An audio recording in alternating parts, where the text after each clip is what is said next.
Budget Beard. All right, that's your new nickname, Double B. Go ahead and get started. Obviously, we have at least a stopgap budget and a full-year funding for education that passed last week, and you signed on Thursday evening. Significant part of that, the funding on Chicago pension parity, relies on the legislature passing meaningful pension reform. That's right. How does that, only if part of the agreement, help guarantee that in 6 months we're not going to be right back where we started, and what else do we have that helps guarantee that? Well, you know, this stopgap agreement, this compromise, was a really important step in the right direction. It doesn't solve our problems. We need a truly balanced budget for the long term. We need more economic growth. We need to protect our taxpayers. But this agreement gets us a step towards that. It did three really important things. First, it prevented passage of Speaker Madigan's supermajority budget plan that was $7 billion out of balance. If that budget had passed, it would have been a disaster. Spending would have been way beyond what we could afford, and it would have necessitated a massive tax hike without reform. So stopping that bad out of balance budget was a huge victory for taxpayers. Number two, this agreement got our schools funded with an affordable amount more money so schools could open on time. We could properly support our teachers, our students, and our low-income neighborhoods that really need more support from the state. I feel very good about that. It was a great victory for our school system. Without bailing out the city of Chicago, Speaker Madigan's supermajority wanted to bail out Chicago at the expense of state taxpayers. They were demanding $500 million more from the state into the city of Chicago. That was wrong. We stood up against it, and we defeated that effort on their part. Chicago did get a little bit more money, but they deserve to get it. They got some more money as part of a poverty grant program that I support, but all districts around the state got some more money, and that's a good thing for the people of Illinois. So that's a great victory. And then the other critical thing that you referenced early, we got agreement for the first time on a bipartisan basis that reforms, significant reforms, especially pension reform, are necessary, and they're on the table, and we're going to vote on those this January. We had never had that full agreement before. We got that done. That's a huge step in the right direction. We passed a pension parity bill with bipartisan support, but that will only come to my desk in conjunction with broad-based reforms for pensions and other pro-growth, pro-taxpayer initiatives that are essential for our long-term balanced budgets and prosperity. Okay, let's talk about some of those other reforms, because what are your other must-haves there, or things that you anticipate getting a vote on in January? Workers' comp reform you've outlined several times, but what other issues do you expect before you agree to a full-year budget in January? Well, that's really the key issue. As you know, Chris, we've been going down a pretty treacherous road in Illinois for a long time. We've been losing jobs. We've got the highest property taxes in America. We've had unbalanced budgets going back 25 years. Our family incomes are lower than they were 17 years ago. We've still got a lot of corruption and cronyism and patronage. We've been going down a long, bad road for a while. We've got to reform, and we need three types of reforms. We need economic reform to grow more jobs. We need government reform to protect taxpayers and get more value for taxpayers. And we need political reform so our democracy actually works for all of us on a two-party basis. So we're advocating a few initiatives that we think are essential to get Illinois back on a positive track of growth and prosperity. First, we need economic reform. Right here in Peoria, where I come very often up from Springfield, one of the best employers in America is Caterpillar. They're struggling. They got some economic headwinds, but they want to grow in Illinois. They'd like to expand their good high-paying jobs here, but workers' comp cost Caterpillar 5 times as much, they told me, as in the states where they build their equipment all around America. They can't compete in Illinois. They want to grow here, but they can't. So we need economic reform through workers' comp changes so we can protect our injured workers who are hurt on the job, but make sure that the system doesn't have any more fraud or abuse or outside interests in it, and we can have a workers' comp system that works for everybody and is affordable. Critical priority one. Second priority, we need to deal with our property taxes. They're too high. They're the highest in America. They're unaffordable. It's hurting our working families. It's hurting our small business owners. And to do that, we need to get the unfunded mandates from Springfield and get more local control of the costs of government and the costs in our school district, and let each community and their own citizens, their own residents, decide how the government and the schools should be run without the mandates from Springfield. That's the second big reform.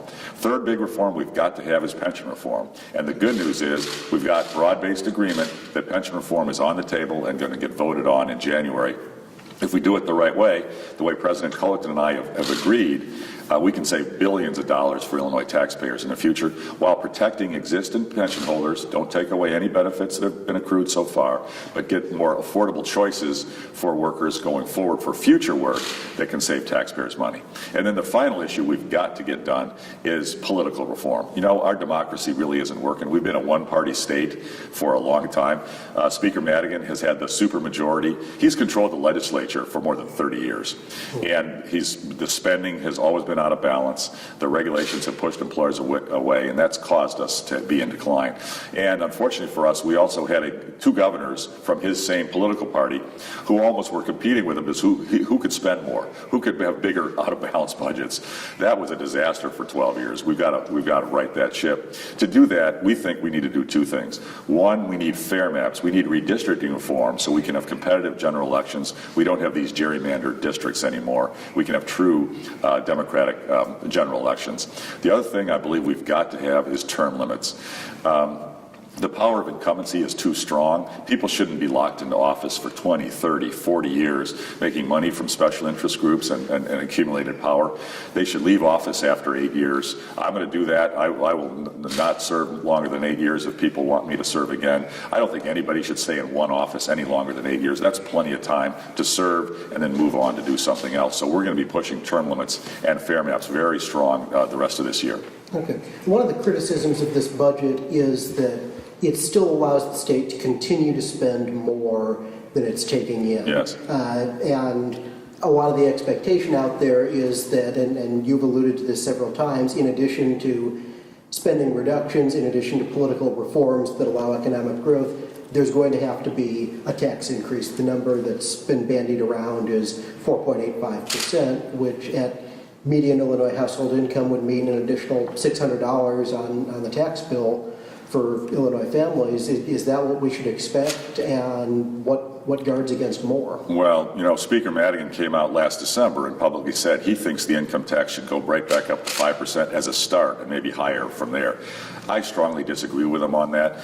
Raising taxes is not the answer. I'm open to some new revenue, and I've said that I'll compromise on that, but what we've got to do is get economic reforms for more jobs, and we've got to protect our property taxpayers from further hikes. Those are essential. As part of a grand compromise, I'm willing to do that. You know, the reality is you can look at other states around the country, New Jersey as an example, or Connecticut or others, where they've got deficits and debt and unfunded pensions, and all they do is raise their income tax every few years to cover it, and their employers are leaving. And New Jersey's already put in one of the highest graduated income taxes in America. They can't fund their pensions. They can't balance their budgets. It's because they haven't taken on the structural reform needed to get really balanced budgets. In Illinois, we need the reform. And the simple fact is, if we don't grow our economy faster, at least as faster than what government spending has gone up, we'll never have balanced budgets. We need economic growth. Creating more jobs and higher incomes is the real answer to the long-term prosperity for Illinois. It's been a contentious last 18 months, and we've touched on this a couple of times before on your past visits, but looking back on everything that's happened, are there things that you can think of that perhaps you would have done differently or approached differently in that time that help you do your job better going forward? Well, the one thing all of us should have done a better job of, I think, is communicate with you and others in the media as well as directly with the voters to get people to really understand what's at stake and what's going on. It's hard to message. There's a lot of complex issues. You know, your average person in Illinois doesn't really even know what workers' comp is. The average person doesn't know really what's going on in the pension system. They know their taxes are too high. They know we've got a deficit. But, you know, getting that message out and helping the people of Illinois really understand what's going on, that's hard. We probably should have done more of that and come up with more creative ways to do it. We'll try to get it better. I love my job working for the people of Illinois. I'm a volunteer. I'm doing this out of love of the state. We're doing big things and good things. For example, we have already transformed much of state government, but people don't know it. We've cut more than $800 million out of wasteful spending inside state government already. Huge transformation. And we put in innovative new contracts with our government employee unions that are transforming our various state agencies. We are now not paying salary increases at all based on seniority or longevity. We're paying it based on productivity improvements and taxpayer savings. We're giving bonuses to state employees. For every dollar they save a taxpayer, we'll give a certain percentage of that back to the employees. Very motivating, very great for morale and productivity. Never been done before in Illinois, and it's transforming the way government services are being provided. So we're doing great things, changing state government for the better, for the taxpayers and for our hardworking families here. And we got to get that message out more. So that's one of the reasons it's great to be able to visit with you. Okay, I want to ask you one more thing too. Part of the stopgap involves not paying back $454 million in what's called interfund borrowing, or what most people know as Funsweeps. And this is kind of a long-term look out, but during the campaign, you came to East Peoria, actually made a stop there where you unveiled your conservation advisory group, and while you were there, you said we should put the money where it was dedicated to go. And that's exactly right. Trying to end Funsweeps. Long term, are you still committed to that? And how do we do that so that the money people pay into these funds ends up being used for its intended purpose? Yes, exactly. So I don't like what's called fund sweeps. Money should go where it was originally dedicated to go. All this is a symptom that this is only a stopgap. It is a short-term measure. It's not the long-term solution. And it just shows how broken our system is. These fund sweeps have been going on for years, and the General Assembly continues to push for fund sweeps. I'd like to end that practice. The key to doing it is balanced budgets, truly balanced budgets, and more economic growth. If we expand our tax base, have more jobs, and more employers coming here, we will have the revenue so that we don't have to have fund sweeps and we can have balanced budgets. Reforms are essential. We need term limits, fair maps. We need regulatory change for workers' comp, so great companies like Peoria will add more jobs. And we need to protect our taxpayers from high property taxes by bringing down property taxes through local control. If we get these things done, Illinois is going to have a very bright future, and I'm very excited. All right, excellent. Thank you for taking the time. Thank you for your time. Appreciate it.